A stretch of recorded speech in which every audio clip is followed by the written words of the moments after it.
அம்மோ, நீ என்ன கோயிலுக்கு தானே வர சொன்ன? நான் உனக்காக கோயில போய் காத்துக்கிட்டு இருந்தேன். நீ என்னடானா இங்க வந்துட்ட? ஏன் அம்மோ, நீ ஏன் இங்க வந்த? இல்லையே, நான் சொன்ன மாதிரி கோயிலுக்கு தான் வந்திருக்கேன். கோயிலுக்கு வந்திருக்கியா? ஆமா, நீங்க இருக்கிற இந்த வீடு தான் எனக்கு கோயில்.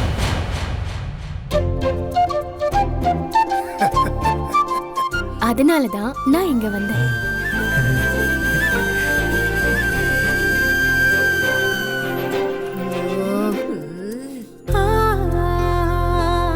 ஏங்க கேட்டிங்களா? சின்ன தம்பிக்கு ஏத்த ஜோடிதான். பாருங்களேன், அவன மாதிரியே இவ்வளவு நல்லா பேசுறாள். சின்ன தம்பி இருக்க இடம் தான் இவளுக்கு கோவிலாம். நாம இருக்கிற இடம் தானே சீதைக்கு அயோத்தி. அது மாதிரிதான் இதுவும். ஏங்க, இவ சின்ன தம்பிக்கு மேல தில்லாலங்கடியா இருப்பா போல இருக்கே. ஆமா ஆமா, என்னமோ இது சின்ன தம்பிக்கே சொந்தமான வீடு மாதிரில பேசுறா. அதுக்கு தாங்க நாம ஆரம்பத்திலேயே உஷாரா இருந்து இந்த ஃப்ராடுங்களை துரத்தி விடணுங்க. ஆமா ஆமா. அம்மோ வா, பெரிய ஐயா கிட்டயும் நாச்சியாரம்மா கிட்டயும் ஆசீர்வாதம் வாங்கிக்கலாம். வா அம்மோ, அவங்க 2 பேரும் நமக்கு சாமி மாதிரி. வா.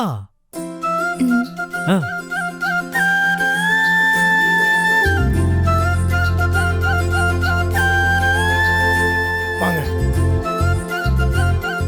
நல்லா நல்லா இருக்குமா, நல்லா இருக்கு.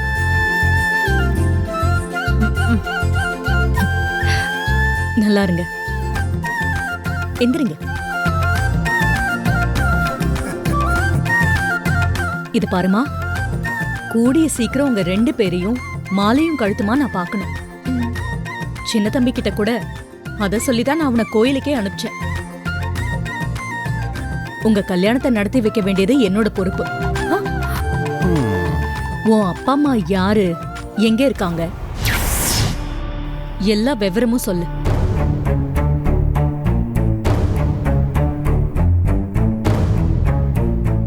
நானே பேசி உங்க கல்யாணத்துக்கான ஏற்பாட்டை பண்றேன். இம்புட்டு நாளு நீங்க தள்ளி நின்னு கண்ணாமூச்சி ஆடிக்கிட்டு இருந்ததெல்லாம் போதும். சரி சொல்லு, உன் அப்பா அம்மா யாரு? நீ சின்ன தம்பிய பாத்துக்கிட்டே இருக்கேன்னு உன் லெட்டர்ல சொன்ன. அப்படின்னா இங்க பக்கத்துல தானே ஏதாவது ஊரா இருக்கணும். சொல்லு, எந்த ஊரு?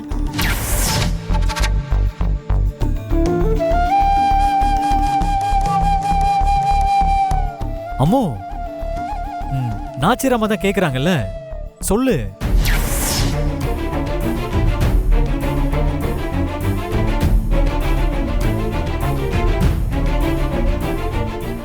என்னம்மா, உங்க வீட்ல ஏதாவது பிரச்சனை இருக்கா? நீ இத்தனை நாளா மறைஞ்சிருக்கிறத வச்சு உனக்கு ஏதோ பிரச்சனை இருக்கும்னு நான் நினைச்சேன். இது பாரு, நீ தைரியமா சொல்லு, எதுவா இருந்தாலும் பாத்துக்கலாம்.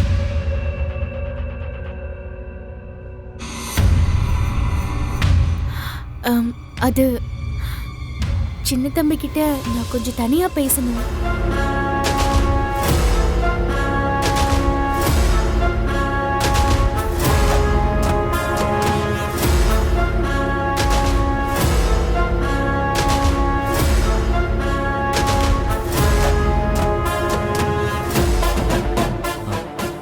அம்மோ, நாச்சிராமாட்ட நீ எதுவா இருந்தாலும் சொல்லலாம். அவங்க நம்ம நல்லதை மட்டும்தான் யோசிப்பாங்க. நீ எதுவா இருந்தாலும் அம்மா கிட்ட சொல்லு. சின்ன தம்பி, அவளை கட்டாயப்படுத்தாத. அவ ஏதோ உன்கிட்ட தனியா பேசணும்னு ஆசைப்படுறா. முதல்ல நீங்க தனியா போய் பேசுங்க. உங்களுக்குள்ள நீங்க பேச வேண்டியது நிறைய இருக்கும். அப்புறமா கூட நம்ம மத்த விஷயங்களை பேசிக்கலாம். நீ அவளை அழைச்சிட்டு போ.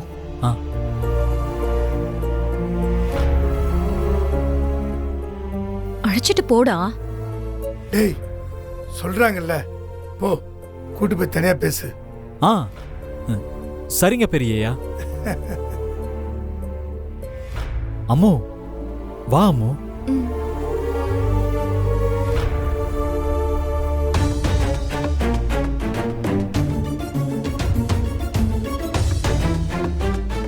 ஏங்க இவளை பார்த்தா சரியா படலங்க. இவகிட்ட ஏதோ தப்பு இருக்கிற மாதிரியே இருக்கு. அது என்ன வரதாண்ணா வீடு பார்த்துக்கலாம். இது ரெண்டுங்களுக்கும் கல்யாணம் பண்ணி வீட்டு விட்டு விரட்டி விட்டா தொல்லை ஒளிஞ்சது. அதுக்கப்புறம் நம்ம நிம்மதியா இருக்கலாம். கல்யாணத்தை பண்ணி அனுப்பிட்டா நிம்மதியா இருக்கலாம். ஆனா அவளையும் சேர்த்து இங்கேயே வச்சுக்கிட்டா எப்படியோ சின்ன தம்பிக்கு ஒருத்தி வந்துட்டா. இனி துளசியும் எனக்கு தான், சொத்தும் எனக்கு தான்.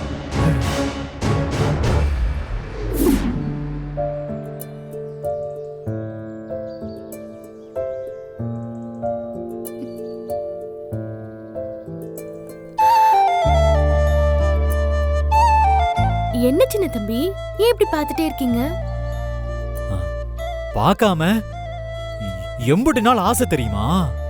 அம்மாவை பார்க்கணும், அவ எப்படி இருக்கான்னு தெரிஞ்சுக்கணும், அவகிட்ட நாள் முழுக்க பேசிக்கிட்டே இருக்கணும்னு எனக்கு கொல்ல ஆசை. என் மனசு பூரா இருக்கு தெரியுமா? நாள் முழுக்க பேசணும்னு ஆசை இருக்குன்னு சொல்றீங்க, ஆனா பார்த்துட்டே மட்டும் இருக்கீங்க. பார்த்துக்கிட்டே இருக்கிற மாதிரி இம்புட்டு அழகா இருந்தா பார்த்துக்கிட்டே தான் இருப்பாங்க.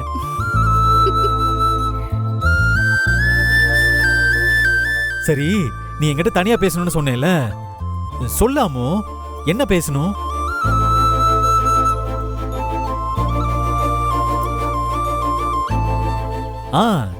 நாம பேசுறதுக்கு நிறைய இருக்குதான், அதெல்லாம் நாம இனிமே தினமும் பேசலாம். ஆனா நாச்சிரமா அம்புட்டு தூரம் நீ யாரு எந்த ஊருன்னு கேட்டப்போ நீ பாட்டுக்கும் அவங்க கேட்டதுக்கு பதில் சொல்லாம சின்ன தம்பி கிட்ட பேசணும்னு பொசுக்குன்னு சொல்லிட்டியாமோ? நாச்சிரம்மா ஏதாவது தப்பா நினைச்சுக்க மாட்டாங்களா? அவங்க வார்த்தையை மதிக்காத மாதிரி அவங்களுக்கு தோணாதா? ஐயோ, நான் அவங்கள மதிக்க கூடாதுன்னு நினைச்சு அப்படி சொல்லல சின்ன தம்பி. முதல்ல நீங்களும் நானும் பேசி தெளிவுபடுத்திக்க வேண்டியதெல்லாம் நிறைய இருக்குல்ல. நாமளே இன்னும் நேர்ல பார்த்து பேச ஆரம்பிக்கிறதுக்குள்ள நாச்சியாரம்மா கல்யாணத்தை பத்தி பேசினாங்களா? அதான் நான் முதல்ல உங்ககிட்ட பேசிட்டா நல்லதுன்னு மனசுக்கு பட்டுச்சு. அதனாலதான் நான் அப்படி சொன்ன சின்ன தம்பி. நாம பேசி தெளிவுபடுத்திக்க என்ன இருக்காமோ? எனக்கு நீதான், உனக்கு நான் தான். என்ன ஆனாலும் நான் உன்னை கைவிட மாட்டாமோ? நீதான் லெட்டர்லயே சொன்னேல்ல, நீ என்ன நிலைமையில இருந்தாலும் நான் உன்னை கைவிடக்கூடாதுன்னு. நான்லாம் உன்னை கைவிட மாட்டாமோ? நான் என்னைக்குமே உன்னை கைவிட மாட்டேன், இது சத்தியம். நான் இம்புட்டு உறுதியா இருக்கிறது நாச்சிராமாவுக்கும் தெரியும். அதான் அவங்க நேரடியா நம்ம கல்யாணத்தை பத்தி பேசினாங்க.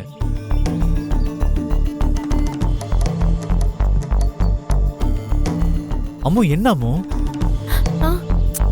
நான் இம்புட்டு உறுதியா இருக்கிறது இங்க இருக்கிற எல்லாருக்குமே தெரியும். இப்போ உங்ககிட்ட நேரடியாவும் சொல்லிட்டேன். இதுக்கு மேலையும் என்கிட்ட பேசி தெளிவுபடுத்திக்க ஏதாவது இருக்கா? சின்ன தம்பி, நாச்சியார் அம்மா என் அப்பா அம்மா யாரு, நான் எந்த ஊருன்னெல்லாம் கேட்டாங்கல்ல, அதுக்கெல்லாம் நான் என்ன பதில் சொல்றதுன்னு எனக்கு சரியா தெரியல. என்ன அம்மா சொல்ற? ஆமா சின்ன தம்பி, நான் உங்களை சின்ன வயசுல பார்த்தேன்ல, அதுக்கு கொஞ்ச நாள் கழிச்சு ஒரு ஆக்சிடென்ட்ல என் அப்பா அம்மா எல்லாருமே இறந்து போயிட்டாங்க.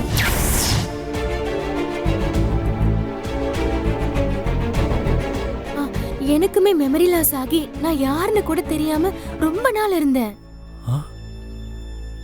அம்மோ, என்னமோ என்னென்னமோ சொல்ற?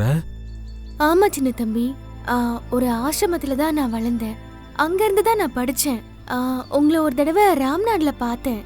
உங்க முகத்தை பார்த்ததுமே எங்கேயோ பார்த்த மாதிரி எனக்கு தோணிட்டே இருந்துச்சு. எனக்கு ரொம்ப வேண்டப்பட்டவர்னு என் உள் மனசு சொல்லுச்சு. அன்னையில இருந்து உங்களுக்கே தெரியாம உங்களை நான் ஃபாலோ பண்ண ஆரம்பிச்சேன். உங்க பேர் சின்ன தம்பின்னு ஒரு கட்டத்துல எனக்கு தெரிஞ்சிருச்சு. அந்த நிமிஷமே எனக்கு உங்களை யாருன்னு அடையாளம் தெரிஞ்சிருச்சு. அதுக்கப்புறம் நீங்க என்னையே நினைச்சிட்டு இருக்கீங்கன்னு நான் தெரிஞ்சுக்கிட்டேன்.